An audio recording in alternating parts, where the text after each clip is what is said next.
Most are afraid of unknown depths, skirting shores thinking world flat. And with the island girls in celebration of new religion. Nobody led me or said this way.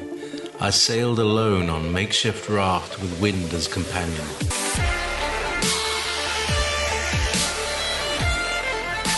Fate for deliverance, confidence enough to assess new disposition. Seekers of lost paradise may seem fools to those who never sought the other worlds. Welcome to Momentary Zen with Zen Garcia. Visit www.fallenangels.tv. You're listening to Revolution Radio. Welcome, friends, listeners, and viewers from across America and around the world. I'm your host, Zen Garcia. This is Momentary Zen here on Revolution Radio. We broadcast live Wednesday evenings, 8 to 10 p.m. Eastern, and I thank all of you for taking the time to join us this evening. I have what I feel to be a pretty interesting show lined up. I'm not going to be covering it in great detail with regard to reading a bunch of information. I will share kind of a background introduction to this particular story, and I certainly cannot proclaim to be very well researched. This is something that I've been newly exposed to, something that my curiosity has certainly been piqued with regard to the possibilities of what I will be speaking on this evening, and that has to do with the Tartarian Empire. And for those that are unfamiliar with even the context of those particular words, I'm sure you're scratching your head as to what do you mean by the Tartarian Empire? We've never heard about it and are completely unfamiliar with whatever it is you might be speaking about with regard to topic. And certainly that was my same reaction when first introduced to this particular issue. And it's interesting because I don't even know how I began my research on it. Maybe it was a recommended YouTube video or listening to, I don't know how it was that I became exposed to the topic, but since that time, I've had listeners contacting me and also comments placed upon my videos, especially those that were about mud fossils or the antediluvian times, the destruction of the first world age, that people have asked me to look into the issue of the Tartarian Empire as well as the events of what could have been and what is now being discussed as mud floods, which is intriguing when you really begin to examine, especially the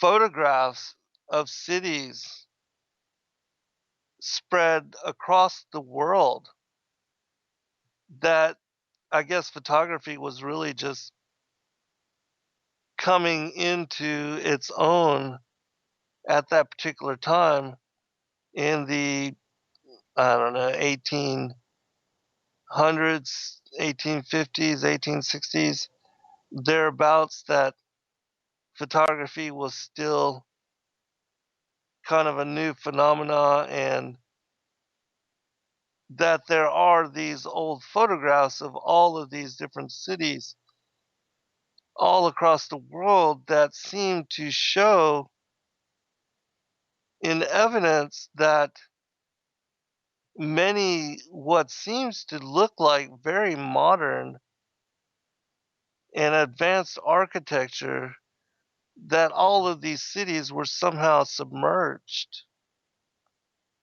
And if not within the same event, at least within the seemingly same period of time. And that you have this really beautiful, grand, and intricate architecture spread all across the plane of the earth in all the regions of the world, all created in similar architectural style and seemingly connected to this Tartarian Empire as it had been spread out and had once ruled over large tracts and regions of the world. And that somehow, in whatever manner that it occurred, that the power structure of these particular people, who were a conglomeration of multi ethnic nationalities, religions, and um, just a motley crew of individuals from all different parts of the world, and that they had all been united somewhat in confederation and living peacefully with one another under the banner of this Tartarian Empire. And certainly, I've never heard about, never been taught, not, and I have a particular interest in history, and I've never once read or studied or heard about this particular culture, nor of its influence, nor of its outreach across the different parts of the world. And there's another intriguing aspect to the architectural style and to the buildings, especially the government buildings that were built up in all the different countries of the world. Not only were they of similar presentation, but a lot of these particular buildings also seem to have been built on a very much larger scale and for what seems to be a people of a very much larger stature. And so looking at the pictures of the different cities, and you can, I mean, it almost does not matter that when you look up the different cities, whether it's in America or Europe or Asia or Japan, which was, largely locked away and separated from Western influence, that you will find the same kind of what they have deemed Greco Roman architecture, that this particular style seems to be connected to a people which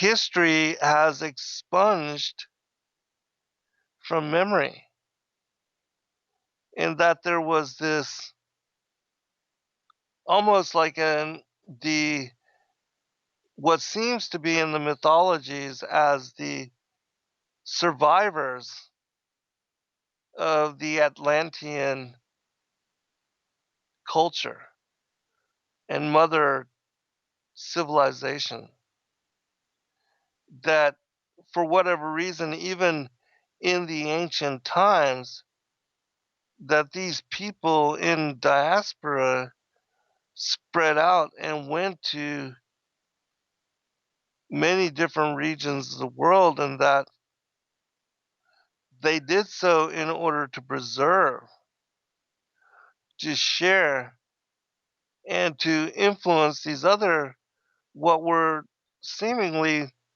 more primitive cultures worldwide, and that they had a capacity for technology and an ability to understand whether construction or geometry or symbolism, whatever, that they had a superior capacity to utilize skills and skill sets which the knowledge of has been lost to the world.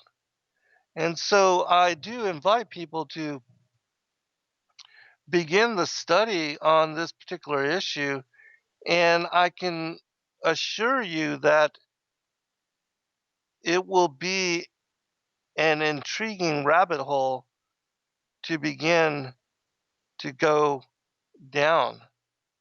And that what you're going to find in connection to this information set is that, like with cosmology, so much of what we have been asserted and so much of what has been established as facts, and of which the world has bought into as being reality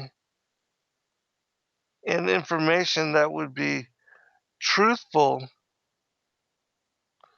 that one will learn again that the indoctrination of our educational institutions and what we thought we knew to be fact and reality, that much of it has been contrived and made up for whatever reason.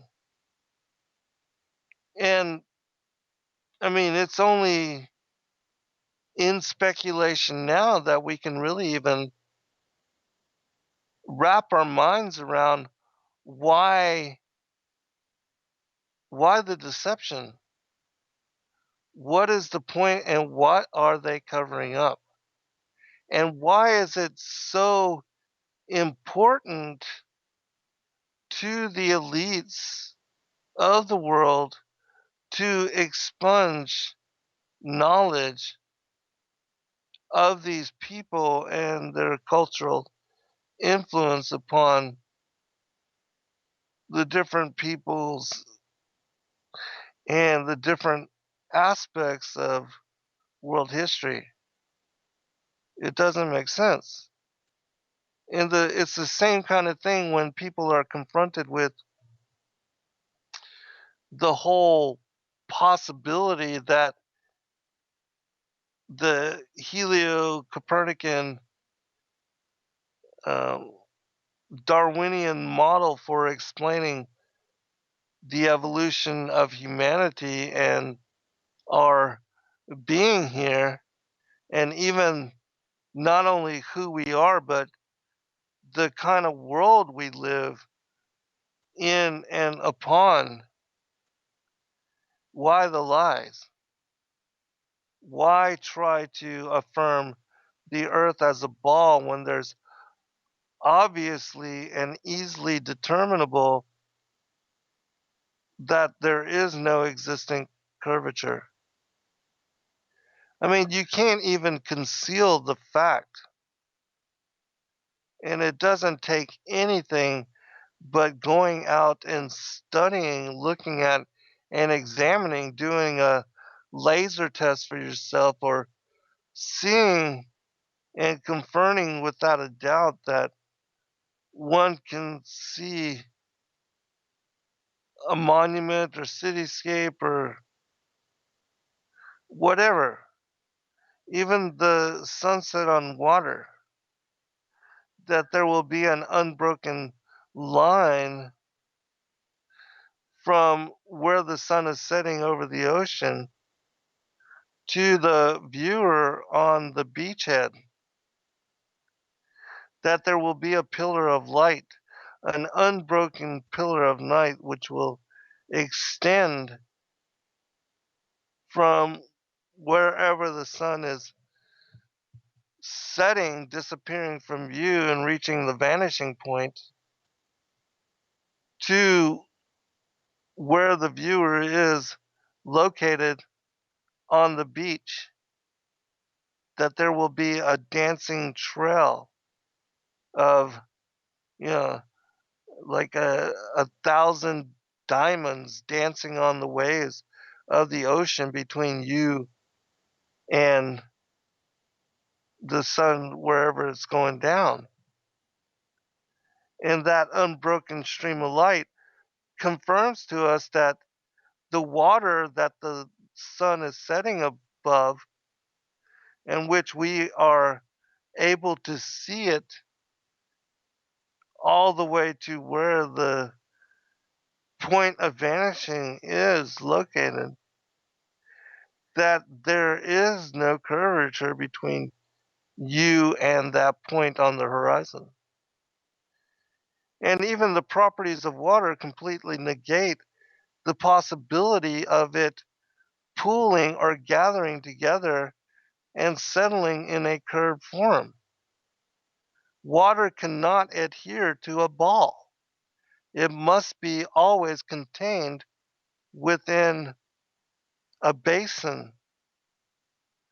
And so these simple things, very simple thing, force everybody that listens with open mind and that capable of overcoming indoctrination and bias. It's certainly easy to determine, again, that there is no rotundity to the shape of the earth. And then the other thing is, there is no way that the earth is moving at 1,037 miles an hour. No way. And there's no way that the earth is spinning, the planetary system is moving at 66,600 miles an hour. And then you add on the speed of not only the earth in motion but the solar system in motion, and then the Milky Way galaxy in motion around that some universal center. They Science says we're moving at 1.2 million miles an hour. And yet you can go outside, and the flag that's outside of my house that sits atop a 30-foot pole in my front yard will be completely listless and unmoving. And so, no matter what one thinks about, again, the shape of the earth or this topic, um, certainly it is not what we have been told. And so this whole thing with Tartaria is another aspect of what seems to be the matrix of illusion. And so I want to read something really quickly just to give people a little bit more of a grasp on this particular topic, and then I'll comment a little bit more. Because again, it's one of those intriguing things that, for whatever reason, now has been brought to light, and that the Most High is forcing everybody to reconsider. I mean, this was like flat Earth 5 years ago. Well, not 5 years ago, but in 2015. And what is really intriguing about this is for the people that like to look at old maps, which is what really kind of led me to it. I like to study and look at the older maps, especially the Mercator and the Gleason map, because of my interest in the Earth being a plane, and that the elites also know and share this knowledge amongst themselves. I mean, the fact that the azimuthal equidistant projection map is found as the emblem of the United Nations flag is a sign that they know more than what they are letting on. And at the same time that they are promoting people to laugh at flat earthers and to label us as, you know, conspiracy theorists or lunatic fringe, they themselves are promoting and hiding in plain sight on the flag, the seat of world government, the banner of the United Nations, and so many other international world organizations like um, the maritime, the International Maritime Organization, or civilian aviation.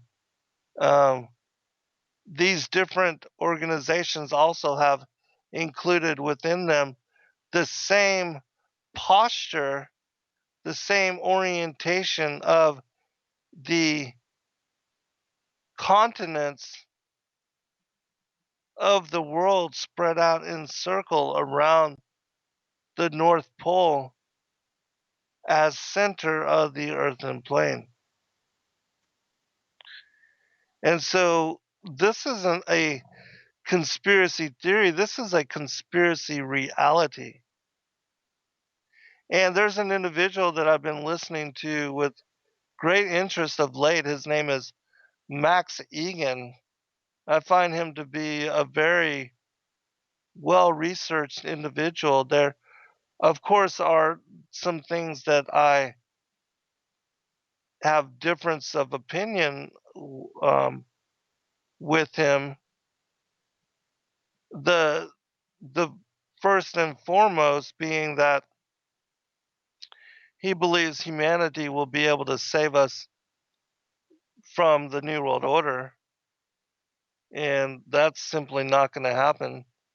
I mean, there's a reason why Christ came into the flesh as the incarnated Son of God, and dying on the cross delivered to us salvation and eternity through him, and that he will come again at the end of days in order to settle the harvest and to end the enmity between the bloodlines.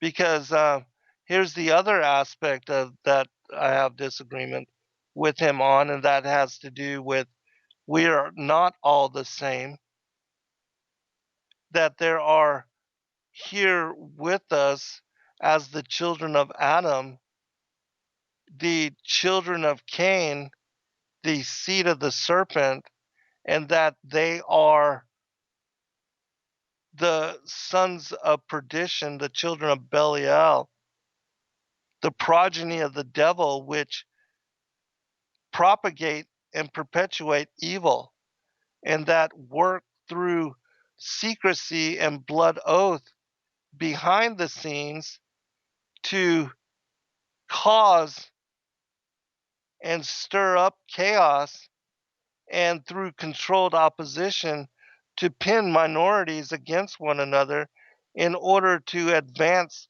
the slaughter of innocents. And that they do these kind of things, starting wars of aggression and wars which have no basis in truth. They do those kind of things in order to provide the blood sacrifice with which they worship their father, the devil. And that these individuals, this bloodline, and these people are nowhere near normal and like the rest of us. They are homicidal, schizophrenic, and totally out of their minds when it comes to their natural inclination to commit sin and indulge in evil. So much so that they do not even spare their own children from the terror of the kind of abomination that they are involved in. That they even expose their own children to the sadomistic, pedophilic weirdness of satanic ritual abuse. And that's how messed up and backwards these people are. And so don't tell me that we're all the same, because we are not.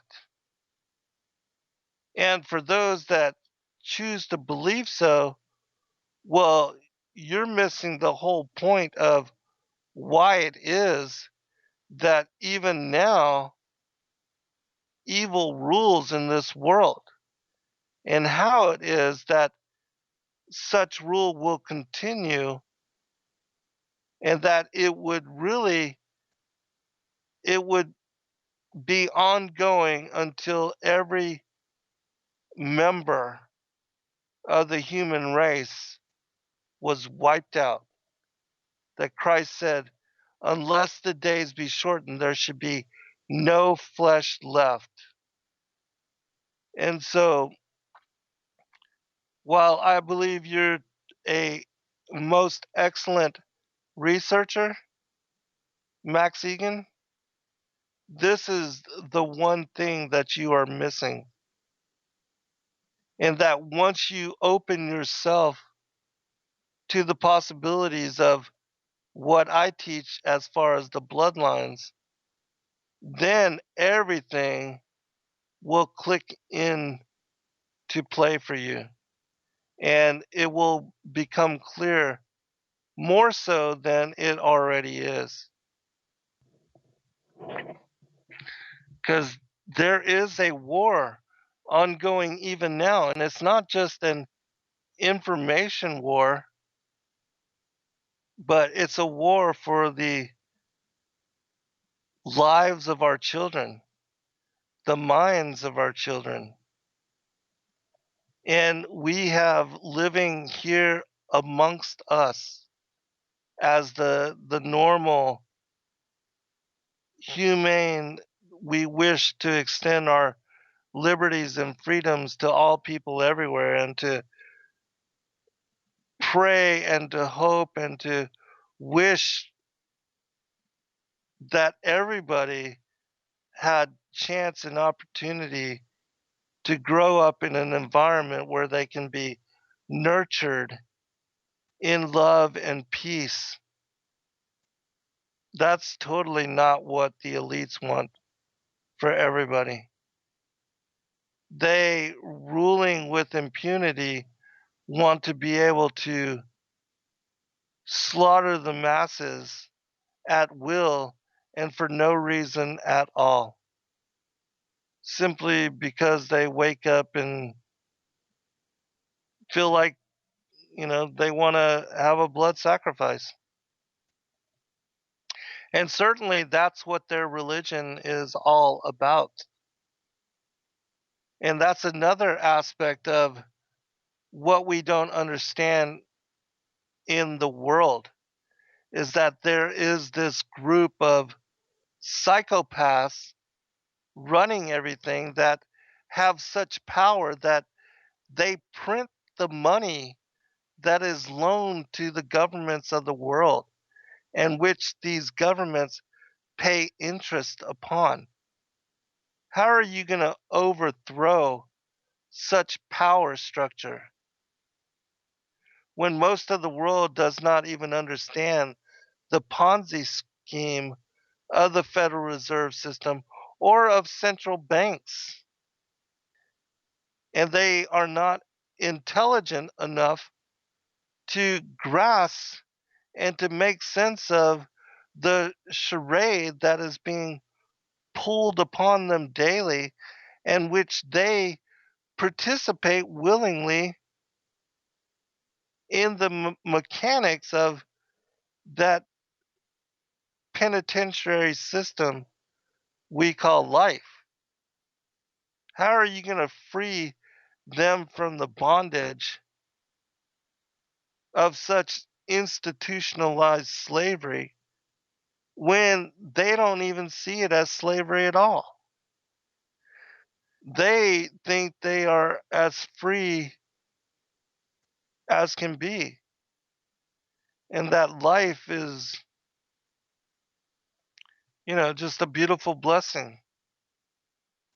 To have the chance to go to work and pay their taxes and to use the money that the Illuminists give to us and mark and symbol. I mean, there's a reason why God had to send his son here in order to bring liberty to the captives. And a lot of the people that have brought forth just really beautiful information with regard to all of this Tartarian deception and the information about the mud flood. Well, I've noticed that a lot of them are completely new age, and they, buy into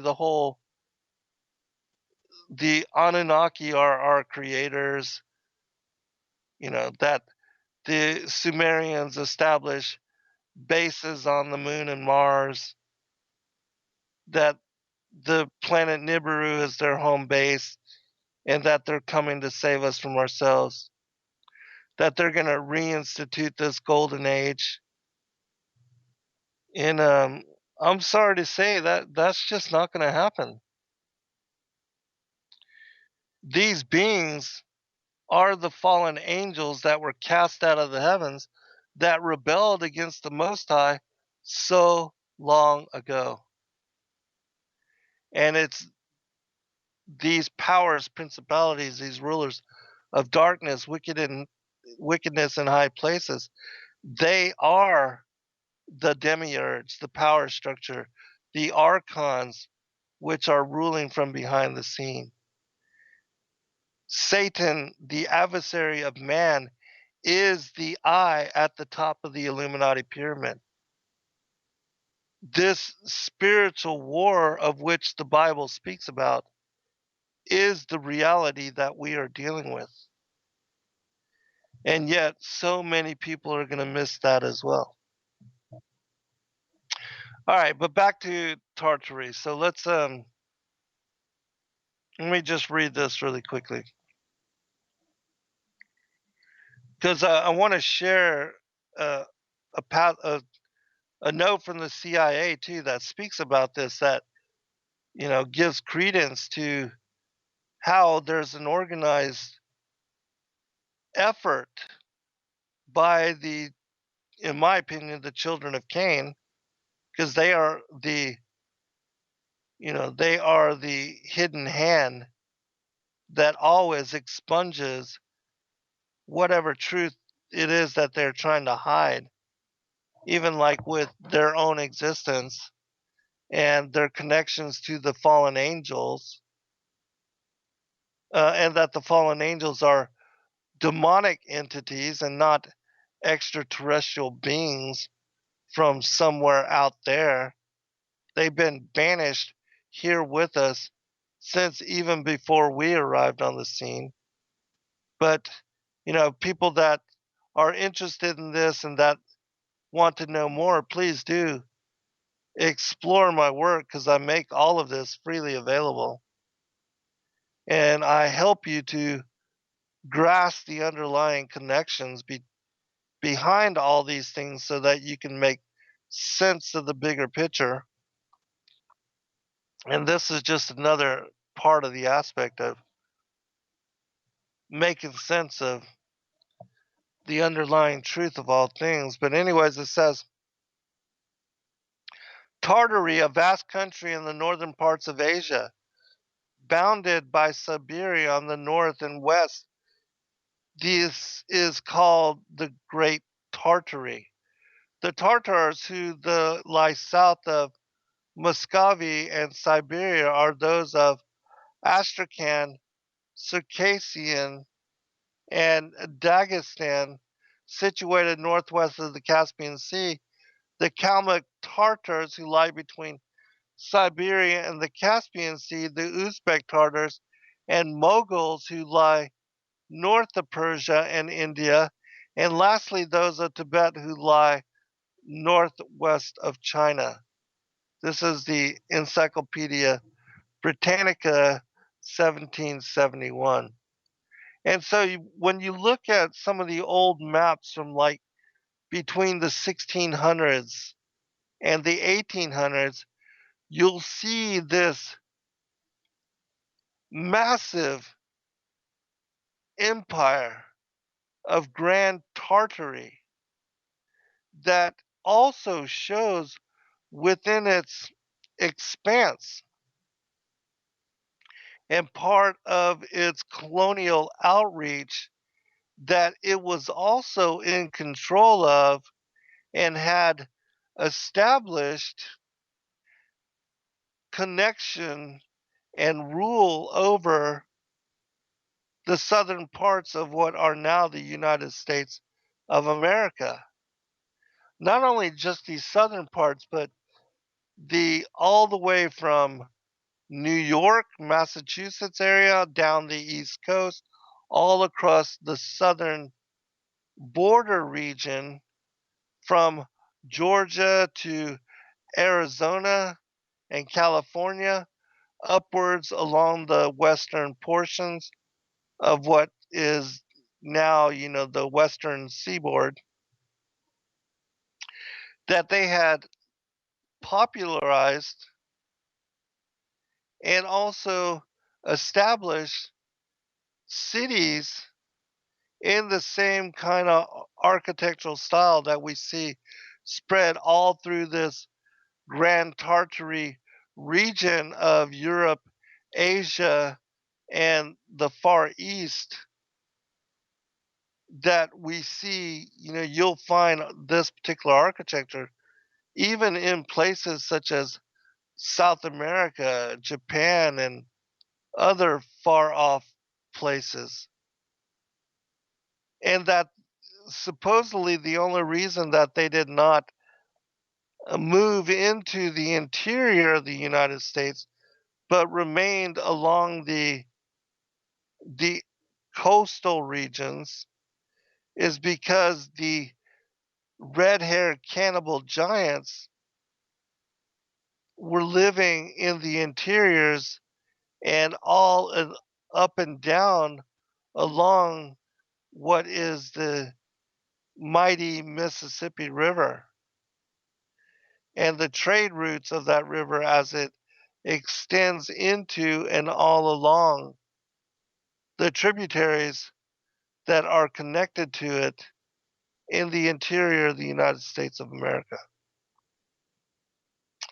But clearly, in these maps, and many of them, you'll see again the extent, which, at that time, this is the largest empire that the world has ever known, far exceeding even what Alexander the Great had established during his life and time.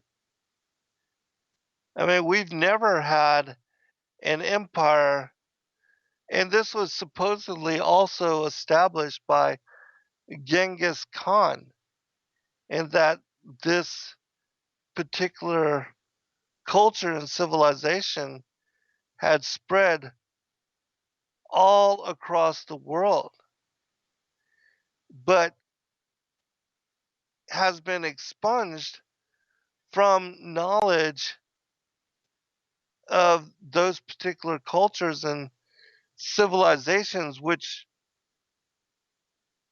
give allegiance to the Greco Roman upbringing.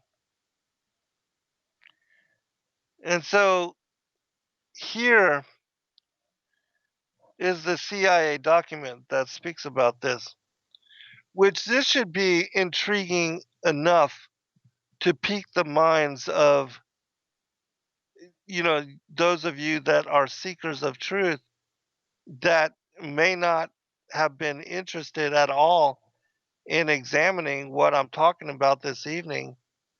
But this should at least pique your curiosity. This CIA document was declassified in 1998, but created in 1957. It says, or let us take the matter of history, which along with religion, language, and literature constitute the core of a people's cultural heritage. Here again, the communists have interfered in a shameless manner.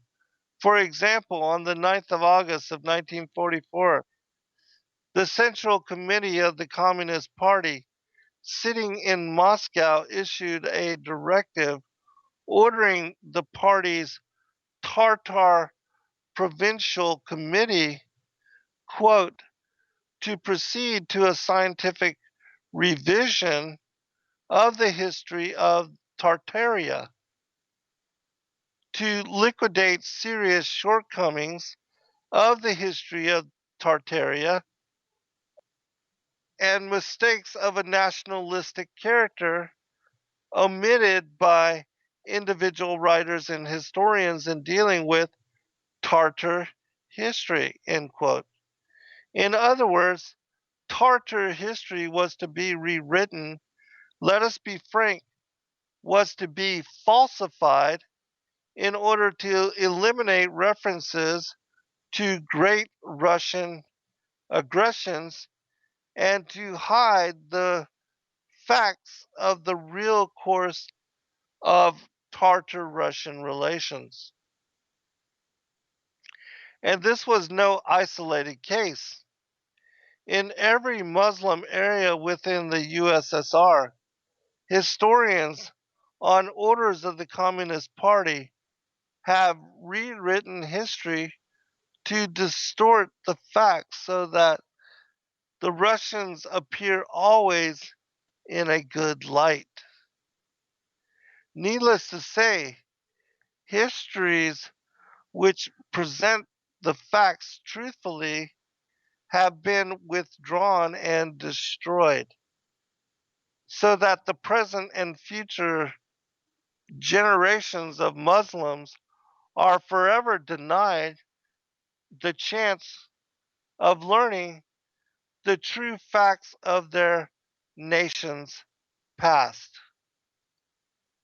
And I would add that even though here we see a precedence on expunging the history of these various Muslim nations and the cultures and peoples tied to Muslim as a religion, to Islam as a religion, that this is not just the history of Muslim people or to those that are tied to Islam, but this is the history of most people from around the world.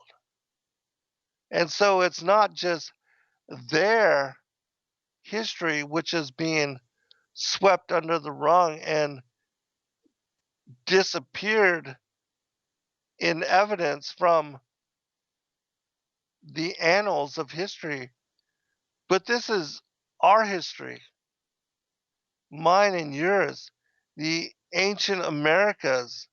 You know, when you see the extent of Tartaria and come to know a little bit more about their beliefs and the kind of culture and the kind of civilization and the abilities, the capacity, the free energy devices that they had incorporated into their architectural style, the knowledge, the aqueducts, and the capacity that they had to build and to construct just modern cityscapes and to organize cities, states, nations in infrastructure far exceeds even what we have knowledge of and are capable of doing today. That they had a knowledge and an ability that far exceeds the civil engineering and planning of the modern era. And that examining the infrastructure of all these different places that they have said to, the extents of their empire all across all these regions of the world, that looking at the buildings that all of these countries had inherited, it makes one wonder as to what kind of technologies did they possess? What kind of world did they create, especially with the free energy devices?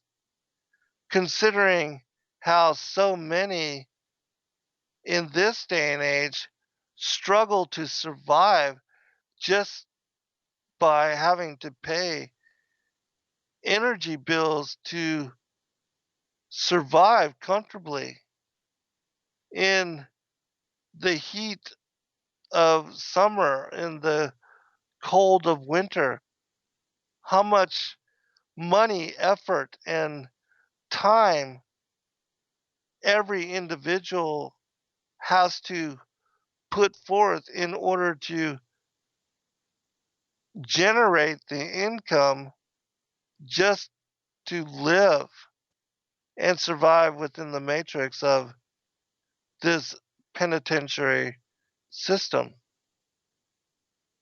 That if one had all of that freed up, just how much easier it would be to not only survive, but also to thrive,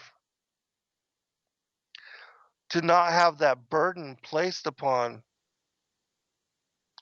individuals and families. How freeing that would be to have all that time available for other pursuit.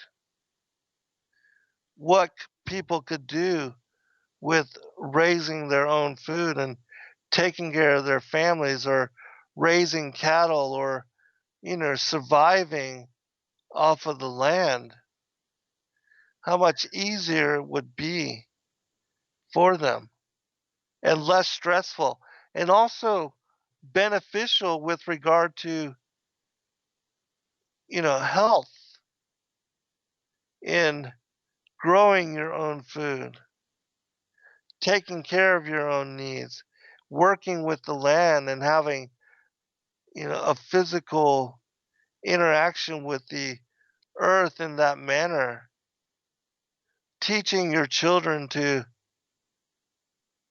be able to replicate and to take care of themselves and to survive and live off the land. it, it's a knowledge that is priceless but lost. All right, we'll be right back.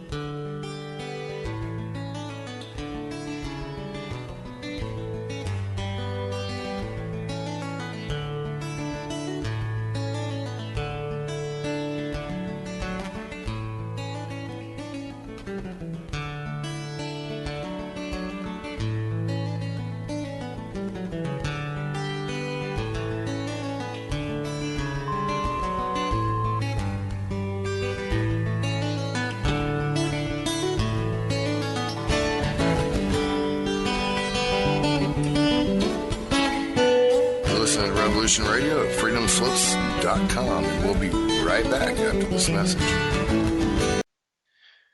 All right, welcome back, everybody, for second hour. I'm your host, Zen Garcia. This is Momentary Zen here on Revolution Radio, and I give thanks for individuals like Good Prevails here on our Discord chat, who's very familiar with this information and is pasting a lot to the chat room so that others can also find and also be led in their going down this rabbit hole, because there again is a lot of disinformation connected to this particular topic, and a very heavy new age influence, as I spoke about in the first hour. But let me continue with this article, and I did post a couple of videos. If you go to YouTube, just type in Tartarian Empire and Mudflood, and what you'll come to learn is that there seems to have been a series of cataclysms going back to the 1600s to the early 1800s, which speak about even a time when a year where there was no summer. There's even connections of supposedly some kind of celestial body being seen in the heavens, some kind of commentary, something that may have affected even that there was an earthquake specific to the New Madrid fault line here, and that there are also eyewitness testimony as to um, steam vents and sulfuric pockets coming up near the Mississippi River, and that uh, the land was in upheaval, and that people groups were swallowed in chasms, sinkholes appearing, and that there's records of the native peoples during this time that speak about, such events. And so, and it's not just local here to America, but there seems to be worldwide stories of devastation having taken place.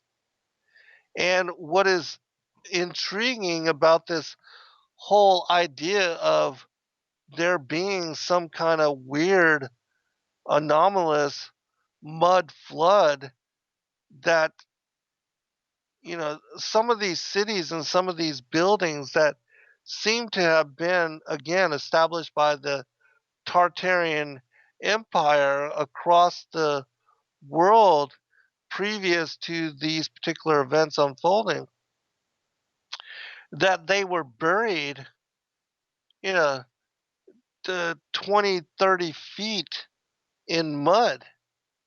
And that what happened um, after the devastation of these events is that people just changed the ground level and began to build right on top of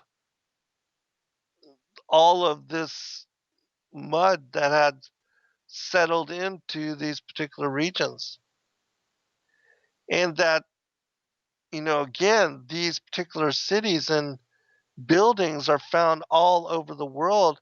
And that after the ruinous um, cataclysm of this age and these events, that all of these cities kind of just reconstructed from what was already there. And that much of what we thought to have been newly constructed buildings and civilian government centers are, in fact, remnants of this old Tartarian Empire, which nobody speaks about and which knowledge of has been completely eradicated from the general public. And again, the question beckons as to why. And it seems to be that the New World Order, the Illuminists, and those that are engaged in establishing an infrastructure whereby people are forced and taxed to survive within the parameters of this matrix, that they are the ones that are responsible for eradicating this free technologies. And that even recently, as to the 1990s, the late 1990s, 1997 or so, we see that the powers that ought not to be, they were responsible for destroying the infrastructure of the electric car and support for really what was a far superior system of transport and technology. And to not have to utilize petroleum products and their devastating impact on the environment. And, California had established and had on the books a law which forced them to have 10% alternative fuel vehicles. And they already had built into place an infrastructure to support these electric cars, which, because they ran on electricity, they had, no moving parts with regard to what we see as, the petroleum um, gasoline engine. So they were completely quiet and people loved them. And yet the battery technology was increasing, that they could go 250, 300 miles easy without needing a recharge, which is more than enough for most people during the day, especially in use over the course of a day. And yet, you know, the car industry and the petroleum industry, they bought up all the patents and they scrapped all these brand new electric cars. And that industry was completely eradicated, completely wiped away, as it was during, the early establishment of the car as a mode of individual transportation, that there was built into the infrastructure of cities across the United States of America these these rail lines that provided mass transportation and were more than economical and useful to the peoples of the different cities, that they provided an easy way for them to gain transportation access to their work, and was easily affordable, that whole all of those streetcar lines were bought up and decimated, and the technology and the infrastructure eradicated from being in place. And so, I mean, there's nothing new under the sun when it comes to the elites eradicating free energy and free technology. Even the murder of Tesla, I believe, was part of the component of, that he was working on a free energy system that I believe the Tartarians had already utilized and incorporated into their design, the design of their buildings. And you can see what seems to be, especially on the various churches and cathedrals and buildings, the government buildings all over the Tartarian Empire, what we in most modern people believe to be nothing more than ornamentation, that there seems to be an implied free energy component to their particular design. And there's something more to the organization of even, the different parks and the fountains that they established, uh, the drinking fountains, which were at the center of the city organization, the parks, that the these globes and what seems to be lighting in all these different park systems incorporated into the Tartarian Empire across the planet, the Earth, the plane of the Earth. I still slip up and use global or planetary terms every once in a while, but um,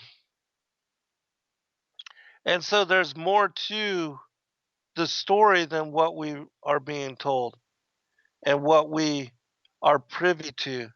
I mean, the fact that people can look up, I don't even remember the inventor's name, but the guy that had a car that ran on water,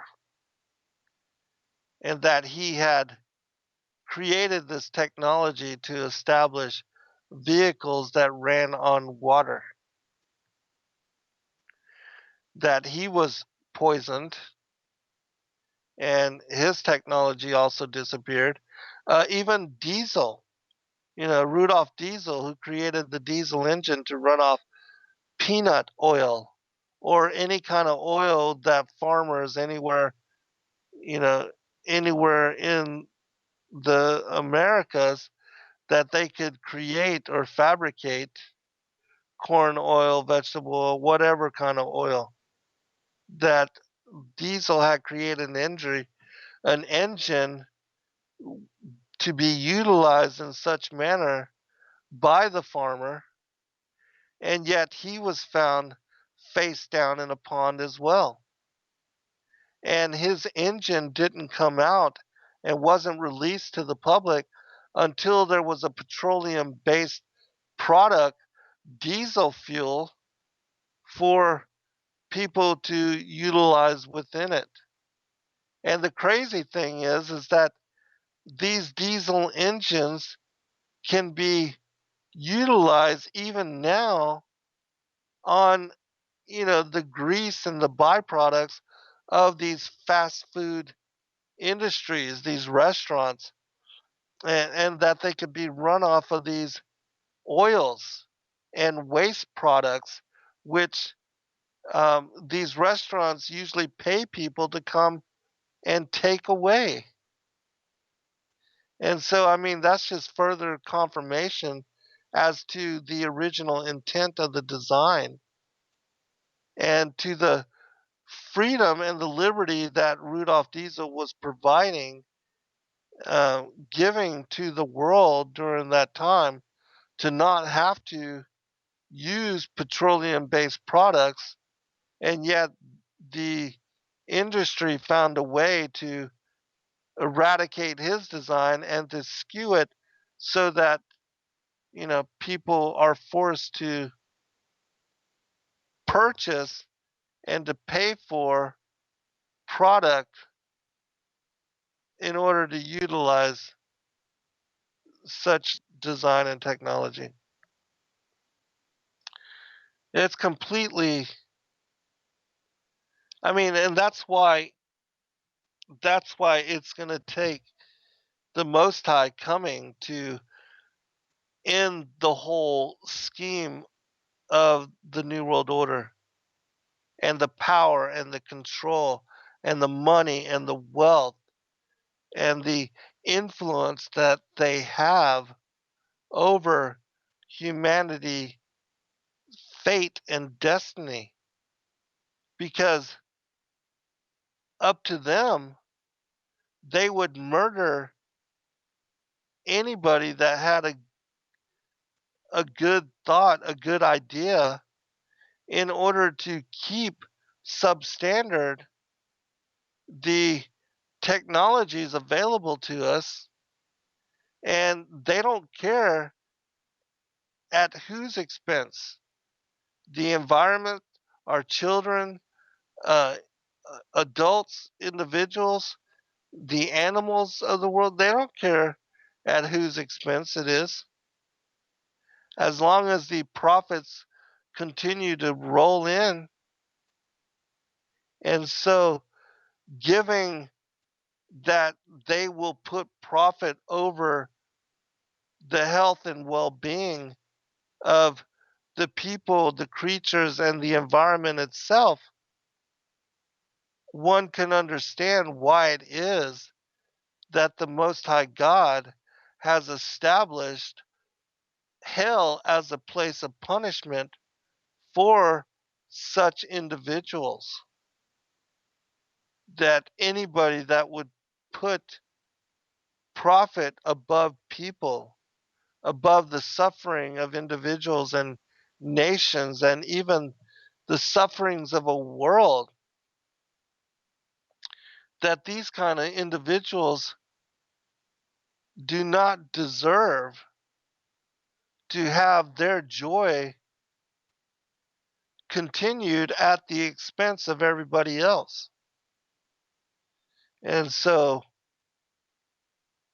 I say, Lord, come quickly, tomorrow, even, today, even, right now, even.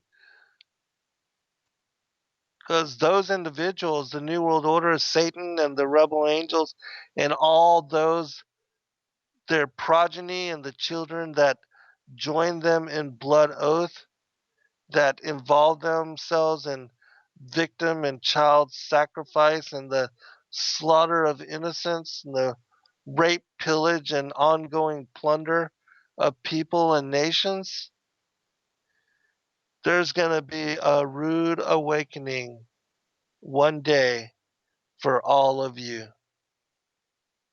And the justice that you skirted for so long, the recompense, the consequence of your action will be brought upon you. And then you will receive your just reward. And it is not going to be a pretty sight. And I look forward to that day. I look forward to that day because I know that even though the elect, as far as those that truly know what's going on and that have stood themselves up in truth to fight against and to arm people with knowledge and to sound the trumpet and to warn others so that their blood is not upon their heads. Even though those individuals are but a small remnant of the larger sheepfold, I know that the majority of the people in the world are good hearted, God fearing, and well intentioned, and that the Most High truly does love you in your meekness and in your efforts to survive in the insanity of what has been imposed upon you. And God understands your struggle, understands how difficult this world has been made, and that the elites have established it this way in order to cause misery and to divide you from knowledge of your Maker and of truly remembrance of who you are and what all of this is really all about. That they have kept you in such darkness as to steal the identity of who you are in the remembrance of Christ. That the kingdom truly is within, and that you, as an angelic being caught up in this fallen world, are something of a miracle. And that being a co creative link to the source and force and the Godhead that established the creation, you are something indeed beautiful and miraculous, and that given and understanding your empowerment within even the confines of this world and this space, that you truly, if you focus and you utilize your moments in productivity and to create a miracle outcome, that you could do wonders, that you could really influence the world in a way that few people ever have, and that potential lies with each and every one of you. It's just that you've been taught and instructed to doubt and to belittle your worth and to conform to being a follower and a worker and a cog in the system rather than being a leader or one who does and creates something just unfathomable that you can use your everyday, the new opportunity of every day to really affect this world. Even though, you know, we're not going to save it.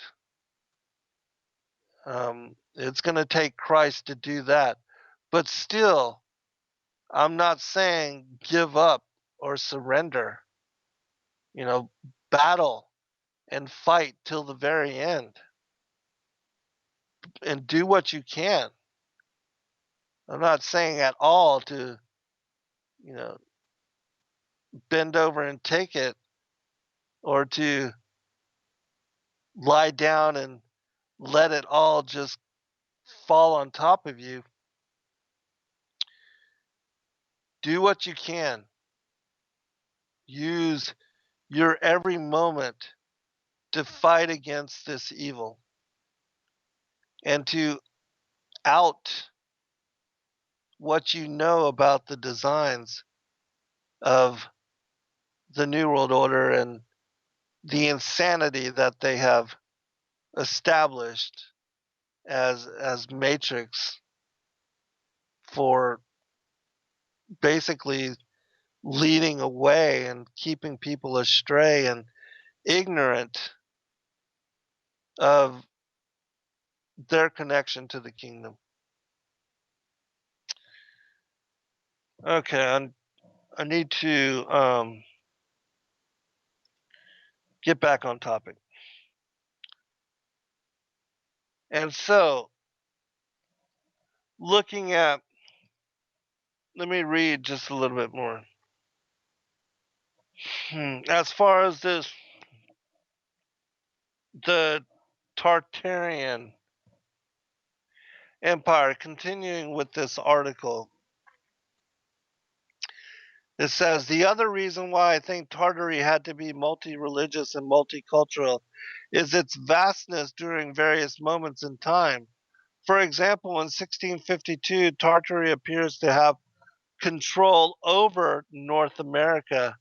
And, you know, again, there's a huge map that shows, in fact, not only do they have control over, you know, North America or the southern portions, the eastern seaboard and the western seaboard, but also South America and Central America and down into the interiors of the Americas, this vast extent and reach of the Tartarian Empire, you know, at a time and at a space where um, people believe that, you know, there were no advanced cultures and civilizations extending out towards this particular part of the world. Here's about the cover up. It says the official history is hiding a major world power which existed as late as the 19th century.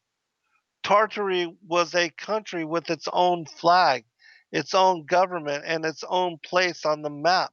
Its territory was huge, but somehow quietly incorporated into Russia and some other countries. This country you can find on the maps predating the second half of the 19th century. Ngram by Google Books shows how Tartary was quietly put away. Yet sometime in the 18th century, Tartary Muscovite was the biggest country in the world, 3,050,000 square miles. And I'll put a link to this particular article because there are a lot of maps and a lot of images and a lot of links to this particular story in which you can examine it for yourself and you can look at the extent of this worldwide empire. And again, it's going to force you to consider why has such knowledge and why has such information been eradicated?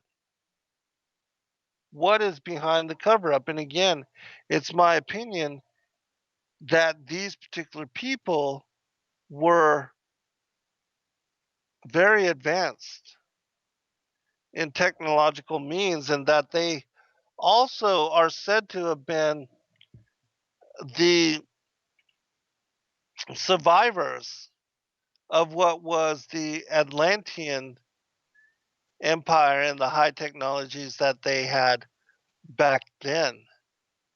And so, um, oh, and the other thing which has been also covered up about these particular peoples is that there was a language which unified them as the native and indigenous peoples worldwide. That a Magyar, what is called a Magyar, and this is also connected to the Thracian script, which has only recently been decoded, and that these particular people, that there's a connection to these whole Hungarian and Bulgarian languages, these ancient languages, and that it is connected also to the Edenic, Proto-Semitic, and uh, Edenic language of the world connected to the Paleo-Hebrew. And so that is interesting as well. And that these particular people spoke these languages and were able to communicate across these vast regions. And that whereas English now is that particular language and what the world now uses mostly to communicate, previous to the English and previous to this knowledge, this Magyar language had served in that capacity. And you can see in this article all the different flags and all the connections. I'm going to continue reading. It is also worth mentioning that in the British flag table of 1783, there are 3 different flags listed as a flag of the Tsar of Moscow.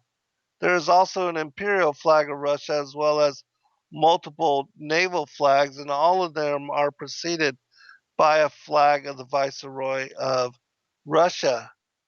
The significance of the Viceroy is in the definition of the term. Viceroy is a regal office who runs a country, colony, city, province, or subnational state. In the name of and as the representative of the monarch of the territory, our official history will probably say that it was the Tsar of Russia who would appoint a viceroy of Moscow.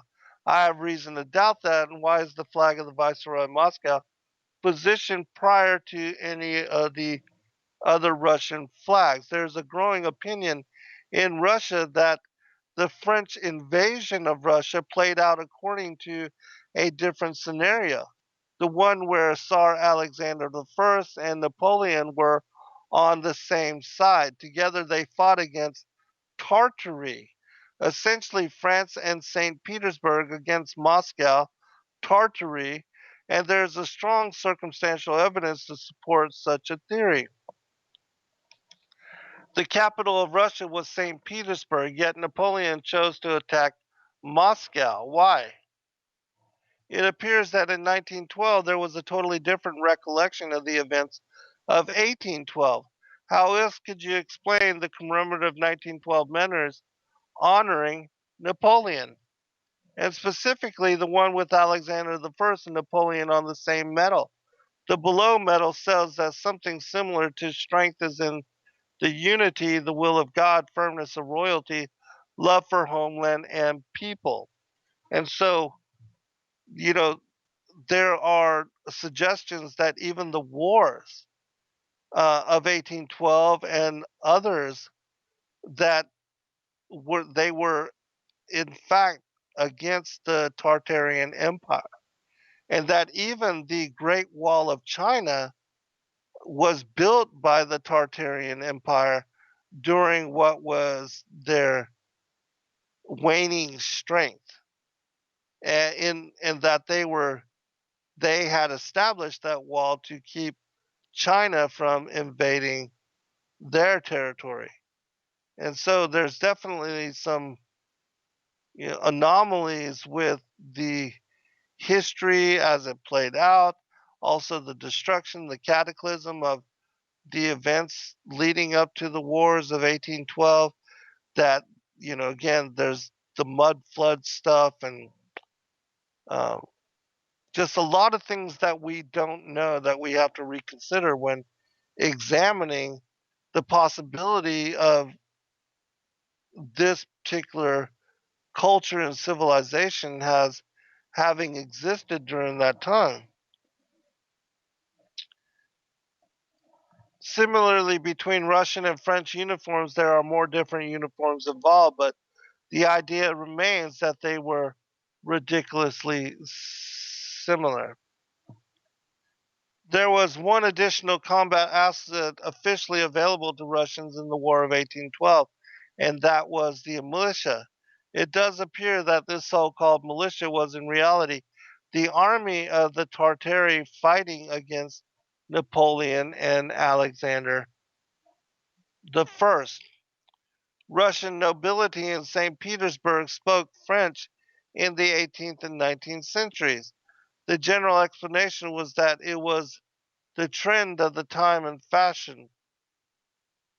The 19th century, um, well, there's a whole list of books and publications that speak about this war as being against the Tartarian Empire, and that it could have been what led to its collapse. The ending in the summary is that I think there's enough circumstantial evidence to justify a deeper look into who fought who and why this Tartaria country is so little known about. And the main question out of this all should be, what is the purpose of misleading generations of people? It appears there's something tremendously seriously hidden in our recent history with regard to the Tartarian people and their technologies. All right, I am going to stop there. There's a whole bunch of comments on this article. And as I said, there are a lot of people now beginning to examine and to look into. And what is interesting also is that um, there are connections supposedly to these people as being, even though they are said to be Muslims, and even the Genghis Khan as having to establish, but that there are connections to them being true followers of Christ and his teachings, which is interesting. And so, that's another aspect of the history which is intriguing and one to examine and to look at. And also, because, the whole thing with the Roman Catholic Church is that we know that it is a counterfeit, and that they have throughout the ages gone after the true followers and the true servants of Christ and the Most High God, and that they have established an idolatrous, counterfeit form of Christianity, which seems to involve its members in ritual more than even reading the text for themselves, that they are involved in Catholic ritual and performing and of mocking and of repeating over and over these particular ceremonies and rituals, and they have the people and those of the faith involved in such activity rather than in the study of the gospel and of conversation and fellowship with one another to gain greater insight into the truth of the word as contained within the prophecies and the scriptures of the patriarchs and the prophets and the apostles of old. And they don't even encourage such reading. And so, in my opinion, and I'm not, you know, condemning or criticizing all Catholics, just simply the institution. And I would say that even mainstream churchianity, that the majority of mainstream Christian religions are also involved in the same kinds of activities, and that truth is little available in the organized religions and in the buildings and the places that have been established to teach and support the prosperity doctrine, even with, the whole thing that it just yesterday was Christmas, and you have all the Christmas plays and all the different pagan ceremonies, the gift giving and the putting up of the Christmas trees and uh, decorating them in gold and tinsel, even though it says very clearly in Jeremiah chapter 10 to not do as the pagan cultures do in establishing, cutting down, and mounting in bracket these Christmas trees and then decorating them in gold and silver tinsel. And it doesn't anybody can study and in one night come to the conviction that Christmas is pagan as well as Easter and so many of the other Christian holidays, which are worshiped and supported and practiced by mainstream churchianity. And so, again, it's not difficult to come to the truth on these particular practices, just as it's not difficult at all to determine that there's no curvature to the earth and that water cannot adhere to a ball. But again, so few are willing or even open to overcoming their indoctrination to examine such topic. They don't want to know the truth. They want to be able to continue to abide in their beliefs and claim ignorance as their reason for supporting such ritual abomination. And yeah, I realize that, the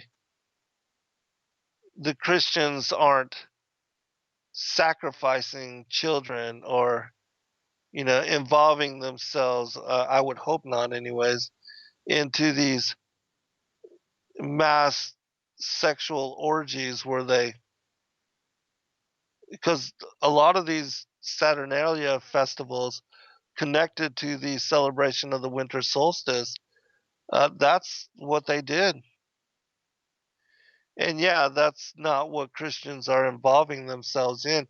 But if the origin of the celebration that you are participating in this day and age, if the origins are such that that is the abomination from which it came out of, why would you want to have involvement or connection to such? I wouldn't. And so I'm grateful that my children don't have such expectations and they don't participate as I don't in such involvement. And they're completely okay with that. And for that, I'm grateful. And I can only pray that, I know it's difficult for those of you to remove yourself, especially for mothers that have children or parents that have young kids that, all their friends are getting these gifts and getting these toys and involved in the whole consumerism of Christmas and Halloween and the Easter and Easter egg hunting and all that a lot of times parents will involve themselves in such practice if only for the benefit of their children. And for their kids, they will have a hard time removing themselves from such participation because it is the cultural thing to do. But, it is what it is.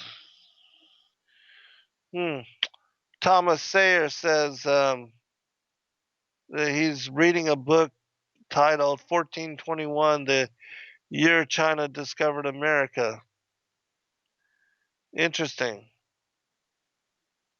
Even explains the origin of the Piri Reis map. There's a lot of information out there. And so, anyways, I just want to thank all of you, those of you that are in the chat room that participate and listen and fellowship with us. You can find our Discord channel on my Facebook page. And if you'd like to join us in group discussion, please do so. Tomorrow, I will be interviewing Marty Leeds. And Friday, we will be having our Ask Me Anything monthly discussion. So if there's a question that you'd like to ask me or you would like me to answer, that we collect the different questions for those particular shows, and you can just contact Joy at sacredwordpublishing.com, and she will collect and list all the questions I will be going through, and I'll just keep adding them until I get to your question and answer. Please know that sometimes, I receive so much mail that it is difficult for me to contact everybody. Even though I try as much as possible, I do dedicate a certain amount of time every day to answering and responding to people's questions. But really, if you saw the number of emails and the number of comments and responses that I get on our videos and our books and all that, it's impossible for me to maintain and to keep up with all of it. But I do try, and I do appreciate all of you, and you know, please do continue to reach out to me. I'm not in any way ignoring you. I do try to answer as best I can, and those of you that have intriguing question, I do try to share it with the rest of the listening audience, and to read that on air and to share that with others. And also at some point we're going to put together some books on the questions that you have asked. I think that it would be really beneficial for us to do that. It's just a matter of finding the time and having the space to do that. I do believe I'll be done with the ancient prophecies of Christ within about 3 weeks' time. God bless everyone. Thank you for joining us. Shalom.